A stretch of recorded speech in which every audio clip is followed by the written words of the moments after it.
Alright, welcome back to the Better Days podcast. As you can see, we have a new guest in for Carl. His voice isn't he's not good to talk and he's had some other issues. So we've asked our friend Isaiah to step in. Howdy everyone, how's it going? Excited to be here. Yeah, so this video, obviously by the title, long awaited, should have obviously dropped a long time ago. And this is the week 0 and 1 recap because of, the first game. So let me go ahead and get to it.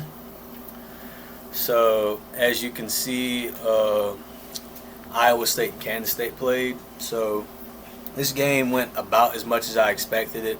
A lot of hype on Kansas State, but Iowa State was going to be the better team, complete the win. A lot of people have been high on Avery Johnson, but for some reason I just haven't been. So, they did what I kind of figured, won about 3 or 4 points. Any thoughts on this? No, it was a good game. Obviously, we watched it here at the house. Good, close game. Obviously, Iowa State took the dub in the end, so, yeah. All right, next game, Boise State and South Florida. So I did pick Boise State to win this, and oh man, don't I look stupid.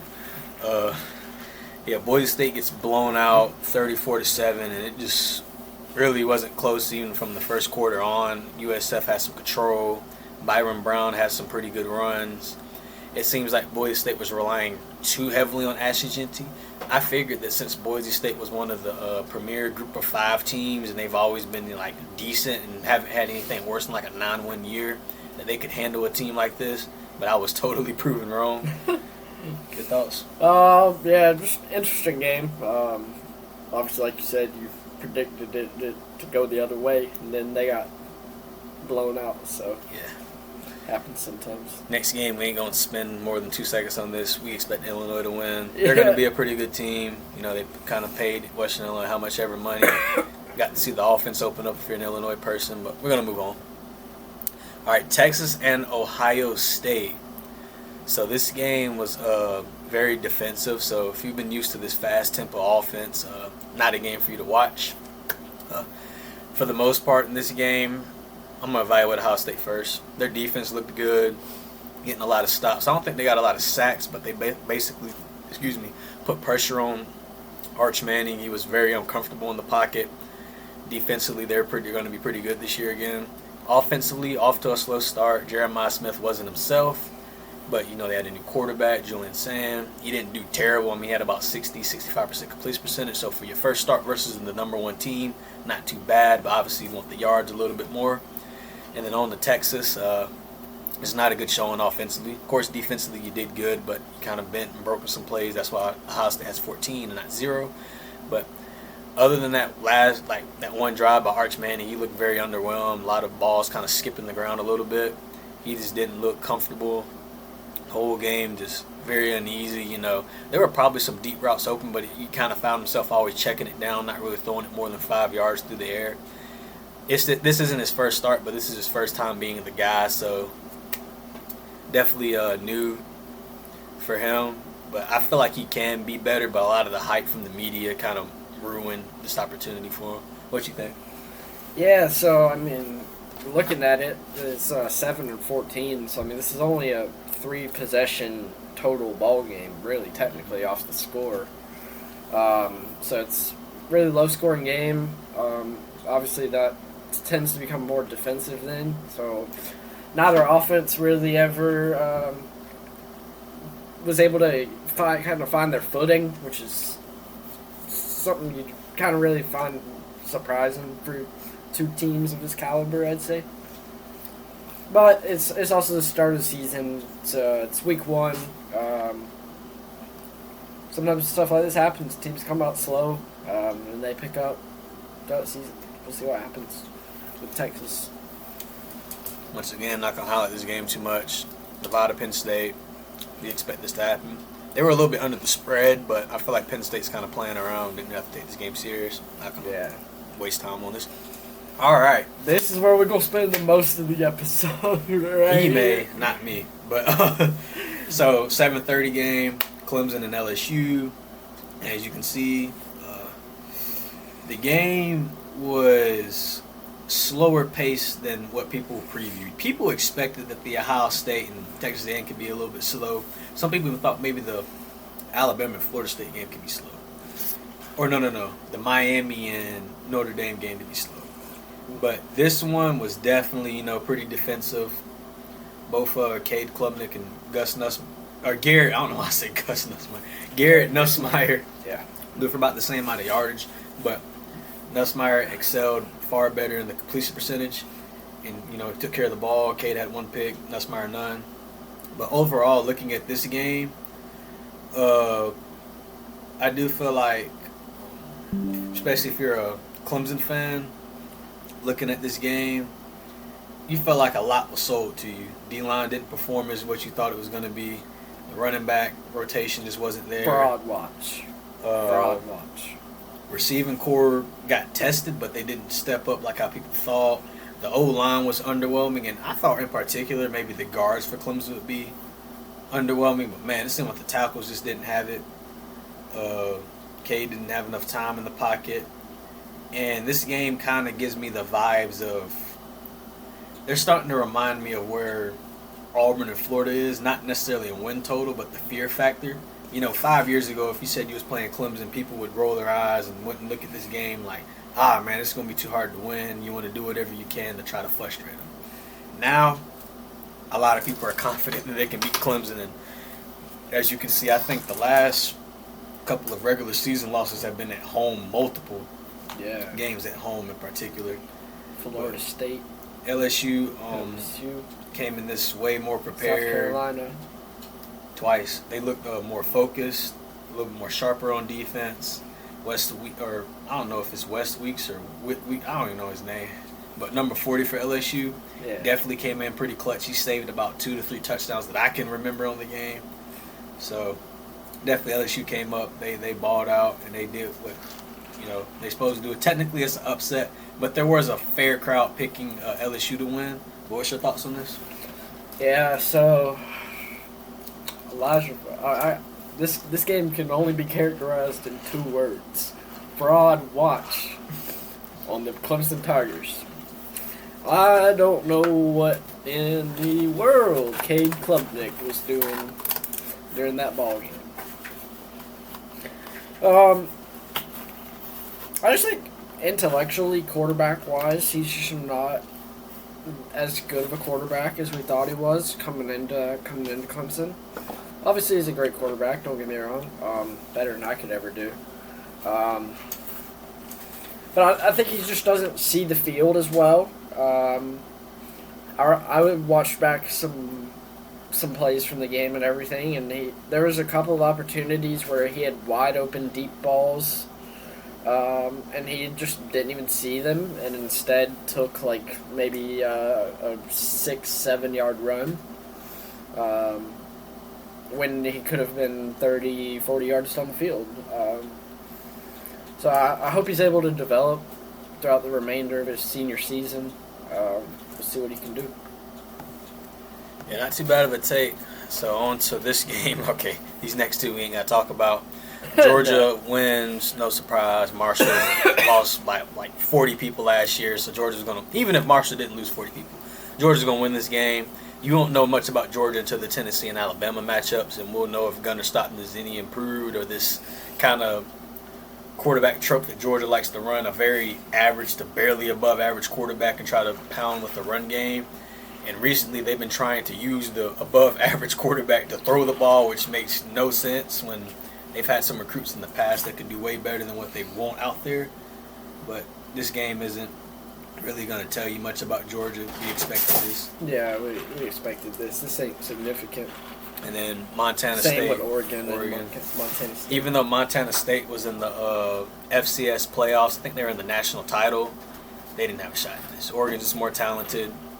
They dominated from start to finish. Dante Moore had a pretty good game.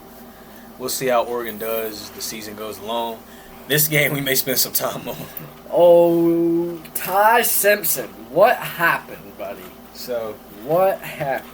This game was a failure as far as physicality goes, mental preparation, and just being living up to talent. I mean, this is just not good. No one really picked Florida State to win.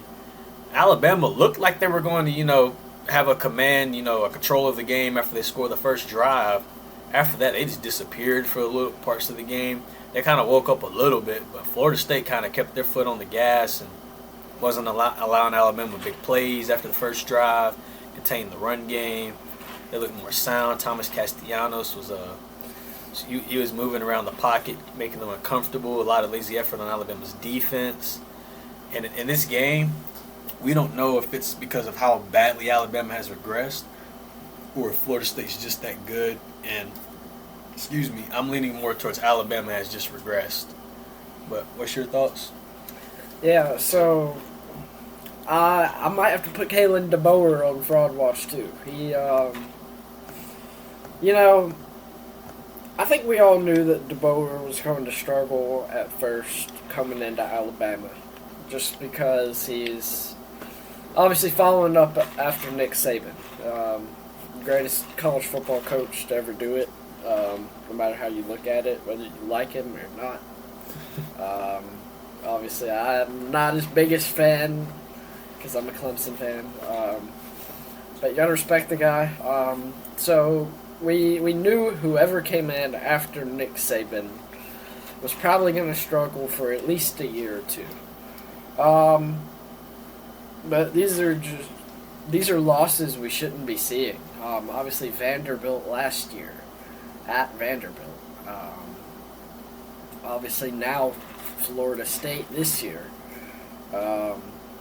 It's just, I don't know. When do you start questioning DeBoer on his tactics? Because clearly he's not Nick Saban. And I'll leave it at that. And it's not even about not Nick Saban. A lot of people have been throwing this word around or phrase around, and Cam Newton said it best. He's not SEC material. Doesn't have the same mindset, physicality, the killer instinct. Yeah. Kind of soft. You see it on the team a little bit. I'm not saying nothing about Ryan Williams necessarily. He has a reason behind why he paints his nails and stuff. And he was holding like a cuddle animal, whatever the heck. I don't really care. Yeah. It kind of it's more of a sign of where this team is. You look at Alabama 5-10 years ago. Yeah, I mean, at the end of the day, you brought a West Coast Washington liberal to the deep South in Alabama. So, But on to these next four games. Arizona State, Northern Arizona. Weird score. I don't know how NAU even got almost 20, but Arizona State wins. Michigan, Bryce Underwood plays. Didn't look too bad. Looked actually pretty good, if anything. Defense kind of slipped. Very weird to see them give up 17 to New Mexico. Florida, we expected this, but I don't know how good Florida's going to be. I know Lagway's going to be there, but I don't know if his health's going to remain. Their schedule, I know this is very later. The poll already came out, but their schedule is going to be brutal. Yeah, they got like 8 games ranked out of like 11 currently, so that's going to be pretty interesting to see how they handle that. SMU, East Texas, not even Texas A&M, East Texas A&M. They win this game pretty easily. All right, this is very concerning if you're a Kansas State fan. So a lot of people thought that they were going to be the Big 12 kind of team front runner, and I never had them as one that once, and they prove it here. After the Week 1 loss, they almost had a Week 0 loss. They almost like to screw their whole season up before Week 2 even hit here. But they beat North Dakota. I know North Dakota is a solid FCS team, but with how Kansas State is projected to be, they should have won this game by at least 20 points or better. Struggling throughout the game. North Dakota was getting yards all over the place. Wasn't like a fluke. Kansas State, I think a lot of people just sold too much on them. Oklahoma, nothing really else to say. These other games, there's just nothing else to say. We expect them to beat Illinois State. John Material looked pretty solid, almost 400 yards passing, not too bad. Texas A&M was struggling for a bit, but they kind of ran away with it at the end, so not too concerned about this game. All right, Indiana, Old Dominion, whatever. They only won by 13, a little bit concerning. They probably should have won by much more. I think Indiana will be fine. I don't think they'll repeat what they did last year, but they can be around a 7-5 to 8-4 type. Georgia State, Ole Miss. Ole Miss kind of, they ran up the score. They do this to these kind of teams a lot. I'm not really. I know a lot of people are selling the Austin Simmons stock. I'm not, just because of how they had Jackson Dart and didn't even make the playoffs with him, and that was definitely actually that is one of their best QBs in history, past Eli Manning's record. Yeah. I mean, Austin Simmons is going to do solid in these games. I know they play Kentucky and Ole Miss in these next. I mean, not Ole Miss. They can't play themselves. Arkansas in these next couple of weeks. So we'll see how he looks. But I don't think I'm not going to buy that much stock on him. Now Iowa State. I'm going to talk about this game just a little bit more than other ones. Normally, this is the kind of weird game where you see Iowa State win the game like 21-7 or 28-17. Just a very weird score with the FCS school. But then they'll somehow win like 8-9 games in the regular year, and you go, how are they struggling with this team? But then beat like the top team in the Big 12 like 2 weeks later. They do stuff like this. But it looked good to actually see them kind of thoroughly blow out this kind of a team. So Iowa State's definitely looking like a pretty good contender in the Big 12. Texas Tech, they do what they're supposed to do against Arkansas Pine Bluff. Nothing else really to say. Syracuse and Tennessee. So this game went about as what you thought. Now, Tennessee offensively probably did better than what most people think because they were way closer to 50. Some people were leaning more around 30 to 38 range, but they actually did pretty good in this game. They had some cracks in the defense, but overall Joey Aguilar looked pretty solid. I think his name's Star Thomas, receiver, looked pretty good. Tennessee just, they're going to be explosive. They were getting up and down the field, doing what they're supposed to do, and it seems like they may honestly look better without Nico Amialava, or maybe butchered his name. But I don't even know. Syracuse replaced us a lot of people last year, and I was not sure about what to do with this team, and their schedule's pretty tough too. So I don't know if they'll make a bowl game, but Tennessee wins by about 20, so pretty solid game. Then we have, I'm going to cover this one first, South Carolina and Virginia Tech. This game, South Carolina defensively dominated Virginia Tech. Virginia Tech kind of had a couple of drives where they got in the red zone. But, I don't know why our host just left. Anyways, South Carolina, they were going to win this game. They kind of looked like they struggled just a little bit. But they had this game kind of in control. Virginia Tech's offense just couldn't hang in. They didn't score a touchdown. It was about, 2 points in the fourth quarter. But then, Lenore Sellers wakes up and bam, you look at it, they're already up by 13, and that was game over. And then I would want to get his thoughts, but he just stepped out. So I'm gonna go to you want to look at this Virginia Tech South Carolina game. Just what your thoughts were on it? I just had to step away and blow my nose right quick. Good game by South Carolina. Interesting game, obviously. Obviously they're our rival. But yeah, interesting game, good game. And then last game is Notre Dame and Miami. Pretty exciting game. Probably one of the more underrated games. Definitely a little bit more fireworks than the other top 10 matchups that happened. 27-24. Freshman C.J. Carr didn't look too bad, or is he sophomore? I don't know. Red shirt, but he didn't look too bad.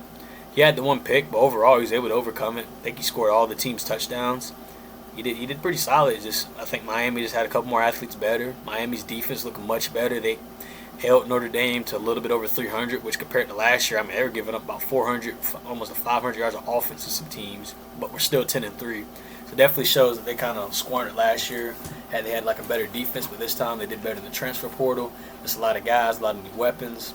Carson Beck, as I predicted, was going to have something to prove. He had a really solid game, about 205 yards, I want to say, and 2 touchdowns, no picks. He did have some kind of questionable balls that could have been intercepted, but if he gets those turned around, I think he'll be fine. But I don't know if he's going to continue being great necessarily. He may kind of middle out by the season. But overall, Miami's definitely a playoff contender. Any thoughts on this game? Yeah, so, again, I'll probably reiterate and re-highlight your point that this is probably one of the most underrated games, if not the most underrated game in the week 0, week 1 period. Obviously 2 ACC teams, so tend to not get as much hype, but it was a really good game. Obviously comes down to a field goal, 3 points. So yeah, good game. All right, so that is the week 0 and week 1 recap. You good? Hey, straight. We wanted to get this video out on Tuesday. It'll be dropping Thursday, the day of the recording. Kind of just been busy with schoolwork and stuff. But we definitely want to continue to be consistent on this podcast and drop more football content, get into some political topics, whatever y'all want to see.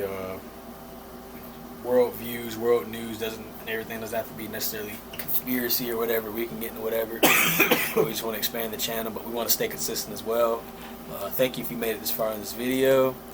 And back to the Better Days podcast. That is BETTER space DAYSS on IG. If you want to follow us, we'll probably put that in the link in the description down below. It may be in our bio for the channel. But thank you for watching, and we signing out. Peace out, guys.